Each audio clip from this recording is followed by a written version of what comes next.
एक 12 साल का गरीब और बेघर लड़का एक करोड़पति व्यक्ति के बंगले के सामने से निकलता है, लेकिन जैसे वो गेट के साइड से निकलता है तो उसे उस बंगले के जो गार्डन होता है उसके अंदर एक 8 साल की मासूम बच्ची जो काफ़ी ज़्यादा उदास बैठी हुई थी और जिसे देखने से लग रहा था कि ये काफ़ी दिनों से इसी तरह से उदास रहा करती है।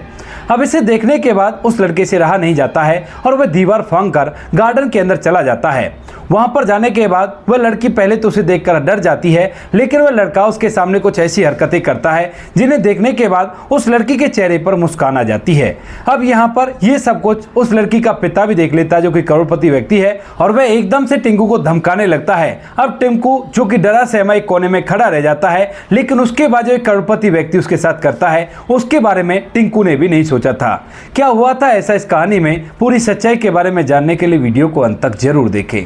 दिल्ली के एक पोस्ट एरिया के अंदर एक करोड़पति व्यक्ति का बंगला है। करोड़पति व्यक्ति का नाम है महेंद्र प्रताप सिंह। महेंद्र प्रताप सिंह जी की कई फैक्ट्रियां हैं जिनके अंदर रेडीमेड गारमेंट के कपड़े बना करते हैं। महेंद्र प्रताप जी एक सफल बिजनेसमैन है और काफी अच्छा खासा रुपया पैसा उनके पास है। वैसे तो उनके घर में कोई भी दिक्कत नहीं है, लेकिन महेंद्र प्रताप जी को एक बहुत बड़ा दुख है। दरअसल यहाँ पर उनकी शादी हो चुकी थी, लेकिन शादी के बाद उसकी पत्नी को जब एक बेटी हो गई थी तो उसकी पत्नी और बेटी गाड़ी से कहीं जा रहे थे और उसी दौरान एक भीषण हादसा होता है, जिस हादसे के अंदर उसकी पत्नी इस दुनिया को छोड़कर चली जाती है और साथ में जो उसकी बेटी होती है वो हमेशा हमेशा के लिए अपाहिज हो जाती है। महेंद्र प्रताप जी उसका हर जगह इलाज कराते हैं, लेकिन कहीं से भी कोई भी उम्मीद की किरण उन्हें नहीं मिलती है और बेटी पूरी तरह से व्हीलचेयर पर चला करती, और उन्होंने उनकी देखरेख के लिए 2 आया रख रखी हैं जो कि उनकी देखरेख किया करती हैं। यहाँ पर महेंद्र प्रताप जी जब भी अपनी बेटी की तरफ देखा करते हैं तो पूरी तरह से मायूस हो जाया करते हैं और उन्हें लगने लगता है कि ये सारा पैसा प्रॉपर्टी ये किस काम की है जब मेरी बेटी अपने कदमों पर ही नहीं चल सकती, और क्या फायदा इसी दौलत का। यहाँ पर बार बार वैसी बात को लेकर परेशान होते हैं, लेकिन फिर भी जैसे तैसे करके अपना जीवन जी रहे थे। यहाँ पर जो उनकी बेटी होती है उसका नाम खुशी होता है, और खुशी ज्यादातर उदासी रहा करती है और काफी दिन हो गए हैं उसे खुलकर मुस्कुराए हुए। महेंद्र प्रताप जी इस बात को देखकर डॉक्टर साहब से कहते हैं, डॉक्टर साहब मेरी बेटी हंसती नहीं है, ऐसा क्या हुआ। तो यहाँ पर जो डॉक्टर साहब होते हैं वह उससे कहते हैं देखो इसमें ना बच्ची को बहुत बड़ा सदमा लगा है कि उसकी माँ भी चली गई और ऊपर से उसका चलना हलना भी बस की नहीं रहा है, तो इसी वजह से जीने की उम्मीद छोड़ चुकी है और इसी वजह से ऐसा कर रही है। आप इसे थोड़ा सा मोटिवेट किया करो ताकि बेटी हंस खिलखिलाए और हंस खिलखिलाकर जीने की उम्मीद था दे। ये चल भी सकती है, लेकिन ये अपने आप से कोशिश नहीं करती, तो हम लोग इसे कैसे चला सकते हैं। यहाँ पर जो महेंद्र प्रताप होता है वह खूब अपनी बेटी को समझाता है, कहता है कि बेटी कोशिश करो, चलने की कोशिश करो, उसके साथ खेलने कूदने की कोशिश करता है, लेकिन यहाँ पर बेटी के चेहरे पर बिल्कुल भी मुस्कान नहीं आती है और वह तो खामोश सी गुमसुम सी बैठी रहा करती। अक्सर दिन के समय में वो ज्यादातर अपनी बालकनी से बाहर ही देखा करती और यहाँ पर रोड पर आते जाते हुए लोगों को भी देख रही थी। यहाँ पर जो महेंद्र प्रताप जी होते हैं वो जब अपनी बेटी की हालत देखते हैं तो अंदर ही अंदर पूरी तरह से टूट जाते हैं, लेकिन वो करे भी तो क्या करे, क्योंकि जो होना था वो तो हो गया था और जो अब हो रहा था उस पर उनका कोई भी कंट्रोल नहीं था। यहाँ पर महेंद्र प्रताप जी जब अपनी बेटी को बाहर सड़क की तरफ देखता हुआ देखते हैं तो वो सोचने लगते हैं कि बेटी शायद सड़क पर आने जाने वाले लोगों को देखना चाहती है, और इसी वजह से महेंद्र प्रताप जी अपनी बेटी के लिए रोड से दूसरी साइड वाली जमीन खरीद देते हैं, जिस जमीन के अंदर वो एक छोटा सा गार्डन बनवाते हैं और उसकी दीवारें काफी छोटी रखी गई थी। यहाँ पर महेंद्र प्रताप सिंह जी अपनी बेटी को उस गार्डन में व्हील चेयर से पहुंचा देते और यहाँ पर बैठकर जो बेटी होती है वो सड़क पर आते जाते वाहनों को और लोगों को देखा करती और मन ही मन बहुत कुछ सोचा करती, लेकिन मुस्कान उसके चेहरे पर फिर भी नहीं आती है। ये सब कुछ चल रहा था और तभी एक दिन जो 8 साल की बेटी खुशी होती है वह उस बगीचे में बैठी हुई थी शाम के समय और ऐसे ही आते जाते लोगों को देख रही थी। तो तभी वहां पर एक टिंकू नाम का लड़का आता है। टिंकू जो कि पूरी तरह से बेघर और अनाथ है और उसके पास अपना ना तो घर है और ना ही रहने खाने का कोई ठिकाना है। कभी खाना मिल जाता तो खा लिया करता, वरना सड़क पर ही ऐसे ही अपना समय व्यतीत कर दिया करता, जहां नींद आ गई वहीं पर सो गया और इसी तरह से अपने जीवन को जिया करता था। कभी कभी वो लोगों को हंसाने के लिए कुछ उल जलूल हरकतें किया करता था, जिससे लोग उस पर तरस खाकर उसे कुछ खाने पीने के लिए पैसे दे दिया करते या कुछ खाना कर दे दिया करते। टिंकू की उम्र 12 साल थी और टिंकू इसी तरह से अपनी जिंदगी को जिया करता था। जैसे टिंकू रास्ते से निकल रहा था तो जैसे वो उस गार्डन के यानी कि जो बगीचा होता है उसके गेट के सामने जाता है तो वहीं पर खुशी बैठी हुई थी जो कि सड़क की तरफ देख रही थी और टिंकू गेट पर आते ही खुशी को देख लेता है। अब जैसे ही खुशी के चेहरे पर वो उदासी देखता है तो उसे लगने लगता है कि मानो ये लड़की काफी दिनों से खुलकर नहीं हंसी हो और इसे तो हंसाना चाहिए। ऐसा सोचते हुए वह गेट से तो पार कर जाता है, लेकिन थोड़ी आगे जाने के बाद सोचता है कि इसके चेहरे पर मुस्कान तो लानी होगी, क्योंकि अक्सर वो ऐसे ही लोगों को देखकर इस तरह की हरकतें किया करता था। तभी यहाँ पर जो टिंकू होता है थोड़ी आगे जाके उस पार्क की दीवार को फांग देता है और फांगने के बाद सीधा उस लड़की के सामने पहुंच जाता है। अब जैसे वो दीवार को फांगकर उस लड़की के सामने आता है तो लड़की एकदम से डर जाती है, लेकिन तभी यहाँ पर जो टिंकू होता है वह एकदम से उल जलूल हरकतें करने लगता है और इन बातों को देखकर यहाँ पर जो खुशी होती है वो एकदम से शांत हो जाती है। लेकिन यहाँ पर जो टिंकू होता है वो इतनी पर ही नहीं रुकता है और भी कुछ ऐसी हरकतें करता है जिस प्रयास से खुशी के चेहरे पर मुस्कान तो आ जाती है, लेकिन उसी समय पर यहाँ पर जो खुशी का पिता महेंद्र प्रताप होता है वह एकदम से टिंकू को देख लेता है कि वह उसकी बेटी के सामने कुछ कर रहा है नाच गाना सा, और इस बात को देखकर उसे एकदम से गुस्सा आ जाता है। वह इधर उधर गार्ड को देखने लगता है, क्योंकि घर वाला जो गार्ड था उसी से उसने कह दिया था कि गार्डन पर भी नजर रखना, जब बेटी वहां पर रहे तो वहां पर ध्यान रखना। लेकिन गार्ड उसे नहीं दिखाई देता है और जैसे ही महेंद्र प्रताप जी ये देखते हैं कि गार्ड यहाँ पर नहीं है तो उसके बाद गुस्से से भरकर सीधा उतरते हैं और उतरने के बाद सीधा उस बगीचे में पहुंच जाते हैं। वहां पर जाने के बाद महेंद्र प्रताप जी एकदम से उस लड़के को धमकाने लगते हैं और यहाँ पर जो लड़का होता है टिंकू वह भी पूरी तरह से डर गया था। लेकिन यहाँ पर जैसे महेंद्र प्रताप जी अपनी बेटी की तरफ देखते हैं तो उसके होठों पर मुस्कान थी, और जैसे ही महेंद्र प्रताप ने उस लड़के को धमकाया था तो उसके बाद एकदम से उसके चेहरे पर गम साफ साफ दिखाई देने लगे थे। तो वह इस बात को सोचकर थोड़ा सा कंफ्यूज होते हैं, लेकिन तभी यहाँ पर जो नन्ही लड़की होती है खुशी वह कहने लगती है कि पापा इसे कुछ मत कहना, ये तो बहुत अच्छा है और ये मुझे हंसा रहा है। अब इस बात को देखकर यहाँ पर जो महेंद्र प्रताप होता है वो उस लड़के की तरफ देखने लगता है और कहता है कौन हो तुम और तुम्हारा क्या नाम है। तो यहाँ पर जो टिंकू होता है वह डरते डराते अपना नाम लेता है और कहता है कि साहब मेरा नाम टिंकू है। अब इस बात को सुनकर वह कहने लगता है कि तुम यहाँ पर क्या कर रहे थे। तो यहाँ पर जो टिंकू होता है वो कहता है कि साहब मैं रास्ते से जा रहा था और जब मैंने यहाँ पर इस लड़की को इतना उदास बैठे हुए देखा तो मुझसे रहा नहीं गया, क्योंकि मैं अक्सर लोगों को इसी तरह से हंसाया करता हूँ। तो मैं यहाँ पर आ गया और मैंने इसको जब हंसाने की कोशिश की तो मैं अपनी कोशिश में पूरी तरह से कामयाब हो गया और इसके चेहरे पर मुस्कान आ गई। यह बात सुनकर महेंद्र प्रताप को थोड़ी सी शांति आती है, क्योंकि वो दिल्ली है और दिल्ली में कुछ भी हो सकता है। यहाँ पर महेंद्र प्रताप जी को डर लगा रहता है कि कहीं उसकी बेटी के साथ कुछ उल्टा सीधा ना हो जाए, और इसी वजह से वो उससे इस तरह से बात कर रहे थे। अब जब ये बात सुनता है महेंद्र प्रताप तो कहता है कि कोई बात नहीं, अपनी कोशिश जारी रखो और मैं भी यहीं बैठकर देख रहा हूँ। यहाँ पर जो टिंकू होता है दोबारा से उन्हीं हरकतों को करने लगता है, जिन हरकतों को देखने के बाद महेंद्र प्रताप जी और खुशी जो लड़की होती है वो दोनों के दोनों ठराके मारकर हंसने लगते हैं, और इतनी देर में वहां पर गार्ड भी आ जाता है। अब जब गार्ड आकर ये देखता है कि साहब बगीचे में हैं और उनकी बेटी और वो दोनों खुश हो रहे हैं, तो यहाँ पर जो गार्ड होता है वह भी पूरी तरह से मंत्रमुग्ध हो जाता है, क्योंकि उसे पता है कि खुशी बिटिया काफी दिनों पहले की हंसी है इस तरह से जिस तरह से वो आज हंस रही है। यहाँ पर काफी देर उल जलूल हरकतें करने के बाद जो टिंकू होता है वह वहां से आज्ञा लेकर चला जाता है, और आज बेटी की खुशी को देखकर महेंद्र प्रताप जी को काफी ज्यादा तसल्ली होती है। जिस काम को बड़े बड़े डॉक्टर नहीं कर पाए, बड़ी बड़ी दवाइयां नहीं कर पाई, उस काम को एक बेघर लड़के ने कर दिया जिसके पैरों में शायद चप्पल भी नहीं थी और उसके कपड़े मैले कुचले फटे पुराने थे। यहाँ पर महेंद्र प्रताप जी के सामने से टिंकू चला तो गया था, लेकिन रात भर वह टिंकू के बारे में सोचते रहते हैं और सोचते हैं कि कौन होगा वो बच्चा, क्या उसके माँ बाप होंगे या नहीं होंगे जो उसे इस तरह से ऐसे भटकने देते हैं। वैसे भी उसकी उम्र 12 साल है और क्या वो पढ़ाई लिखाई किया करता होगा या नहीं किया करता होगा, क्योंकि उसके कपड़ों को देखकर ये साफ साफ अंदाजा लगाया जा रहा था कि उसकी पढ़ाई लिखाई बिल्कुल भी नहीं हो रही होगी, और इसी वजह से महेंद्र प्रताप जी ये सब कुछ सोच रहे थे। धीरे धीरे ये रात कंप्लीट हो जाती है, लेकिन महेंद्र प्रताप जी को इस बात की तसल्ली है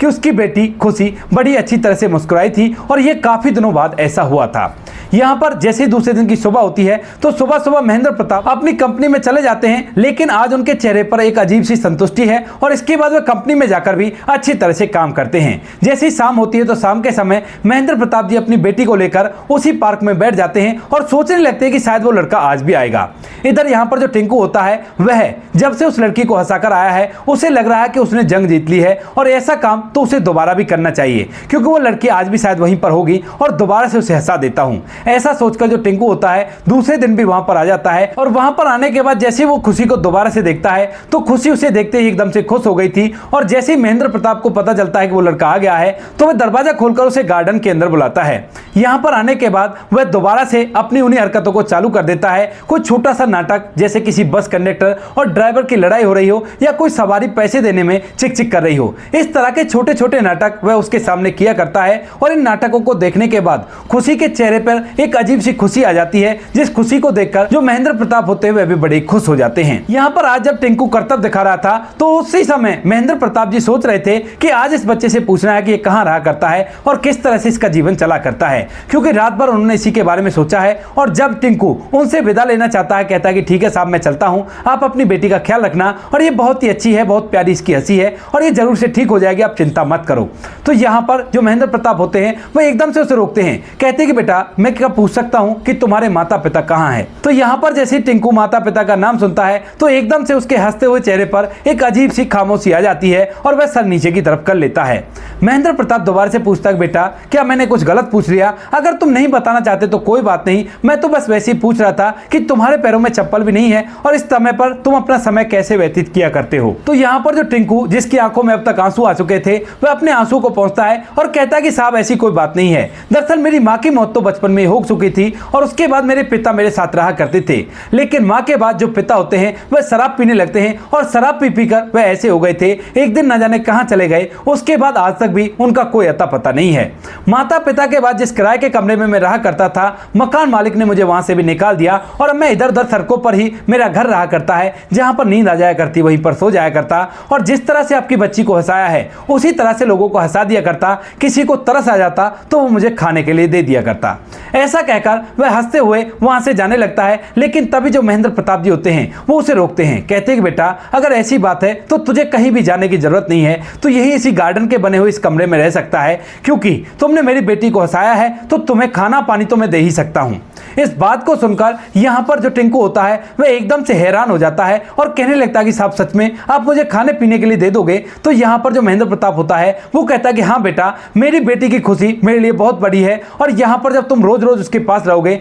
तो हो सकता है वो जल्दी से ठीक हो जाए, क्योंकि डॉक्टर साहब कह रहे थे कि बेटी ने जीने की उम्मीद पूरी तरह से छोड़ दी है। इस बात को सुनकर यहाँ पर जो टिंकू होता है वह कहता है कि ठीक है साहब अगर ऐसी बात है तो मैं तो यहाँ पर लेट लूंगा, मुझे कोई प्रॉब्लम नहीं है, अगर आप खाने के लिए दे दोगे तो मैं दिन भर आपकी बेटी को इसी तरह से हंसाता रहूंगा। इस बात को सुनकर महेंद्र प्रताप जी तैयार होते हैं और उसके लिए अच्छा सा खाना मंगाया जाता है। यहाँ पर टिंकू अच्छी तरह से खाता है और जितनी देर वो खाना खा रहा था तो खुशी उसकी तरफ देख रही थी और उसकी तरफ देखकर बड़ी खुश प्रतीत हो रही थी। महेंद्र प्रताप जी भी समझ चुके थे कि बेटी को अगर खुश रखना है तो इस लड़के को तो अपने पास रखना ही होगा और इसी वजह से उन्होंने उसे गार्डन के बने हुए उस कमरे में रहने के लिए बोल दिया था, जिसके अंदर कभी कभी गार्ड आराम कर लिया करता था। टिंकू खाना खाने के बाद वहीं पर आराम करने लगता है और काफी देर तक महेंद्र प्रताप और टिंकू आपस में बात करते हैं। टिंकू अपने जीवन की सारी हकीकत महेंद्र प्रताप को बताता है कि कभी कभी तो उसे भूखा भी रहना पड़ता है, लेकिन फिर भी कोई दिक्कत नहीं है, मैं अपनी जिंदगी को जिया करता हूं इसी तरह से, लोगों को हंसाते हुए और खुद भी हंसते हुए। इधर जो महेंद्र प्रताप होते हैं वह भी खुशी के बारे में और अपनी पत्नी के बारे में उसे सब कुछ बता देते हैं और कहते हैं कि डॉक्टर साहब ने कहा था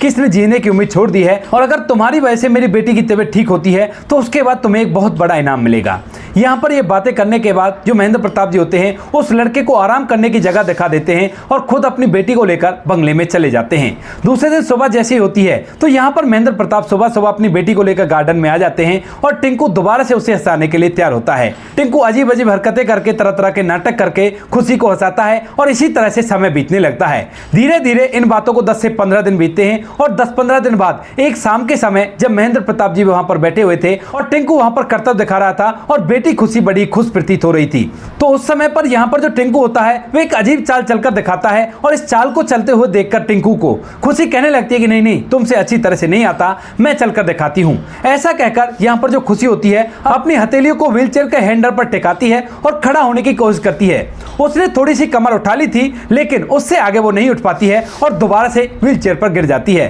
तभी यहाँ पर महेंद्र प्रताप जी आते हैं और अपनी बेटी को सहारा देने लगते हैं, लेकिन उतनी ही देर में जो टिंकू होता है वो कहने लगता है कि खुशी तुमने तो कमाल कर दिया और तुम तो लगभग खड़ी हो ही गई थी, कोई बात नहीं हम दोबारा दोबारा से ट्राई करेंगे और उसके बाद शायद तुम खड़ी हो जाओगी और इस तरह से चलकर दिखा दोगी। यहाँ पर खुशी जो अब तक मायूस हो रही थी कि वह दोबारा से गिर गई है, जब वह उसे प्रोत्साहित करता है उसके बाद वह दोबारा से खुश हो जाती है और उसको दोबारा से ताली बजा बजाकर चीयर अप करने लगती है। यहाँ पर टिंकू दोबारा से उसे खुश करने लगता है और धीरे धीरे समय और बीत जाता है। अब जैसे यहाँ पर टिंकू को खुशी को हंसाते हुए 1 महीना बीतता है तो 1 महीने के अंदर खुशी में इतना सुधार आ गया था कि वह अपने पैरों को भी मूव करने लगी थी और अपनी कमर को ऊपर उठा लिया करती थी हथेलियों पर सहारा लेकर, लेकिन अभी तक वो अपने सर से खड़ी नहीं हुई थी। तभी एक दिन जो टिंकू होता है वह रेलगाड़ी चलाने का ड्रामा करता है और जिस तरह से रेलगाड़ी चला करती है तो टिंकू अकेला उस चीज को परफॉर्म कर रहा था। खुशी इसे देखकर एकदम से उत्साहित हो जाती है और एकदम से खड़ी होकर आगे की तरफ बढ़ने लगती है, लेकिन जैसे वो आगे बढ़ती है तो उसके कदम काम नहीं करते हैं और वह वहीं पर रुक जाती है।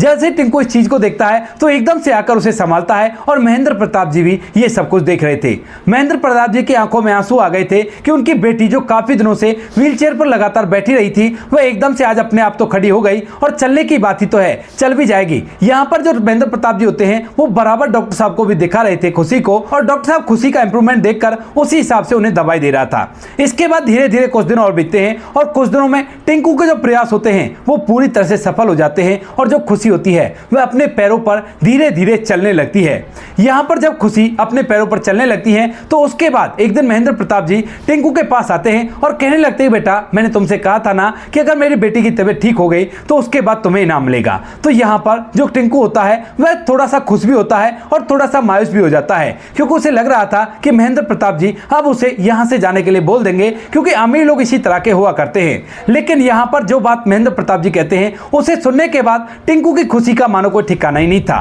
महेंद्र प्रताप जी ने कहा था कि बेटा तुमने मेरी बेटी को एक दोस्त बनकर इस तरह से संभाला है और मैं नहीं चाहता कि तुम उससे दूर जाओ, तो मैं तुम्हें अपने घर में रखना चाहता हूं, लेकिन हाँ मेरे पास रहने की एक शर्त होगी कि तुम्हें अच्छी तरह से रहना होगा और अच्छे से पढ़ाई लिखाई करनी होगी। यहाँ पर टिंकू इस बात को सुनकर अचानक से खुश हो जाता है और कहता है कि बाबूजी सही कह रहे हो कि आप, क्या मैं पढ़ाई कर पाऊंगा? तो वो कहता है कि हाँ बेटा तुम सच में ही पढ़ाई करोगे और मैं तुम्हें अच्छे से अच्छे स्कूल में एडमिशन दिला दूंगा। यहाँ पर टिंकू की खुशी का कोई ठिकाना नहीं होता है और महेंद्र प्रताप जी भी बिल्कुल भी पीछे नहीं हटते हैं। वह टिंकू को कागजी कार्रवाई करके पूरी तरह से गोद लेते हैं और उसे अपने घर के अंदर रखा करने लगते हैं। यहाँ पर जो खुशी होती है जब उसे पता चलता है कि टिंकू अब हमारे घर में ही रहा करेगा तो उसके बाद वह इस बात से बड़ी खुश होती है और कहने लगती है कि पिताजी आपने बहुत अच्छा किया, ये मेरे बड़े भाई की तरह है और इसी तरह से मेरा ख्याल रखा करता है। जब ये होता है ना तो मुझे किसी भी चीज से डर नहीं लगा करता, क्योंकि अब तक खुशी और टिंकू एक दूसरे से इतने घुल मिल चुके थे कि वो दोनों एक दूसरे के बिना अपने जीवन की कल्पना भी नहीं कर सकते थे। फिलहाल के समय में जो टिंकू है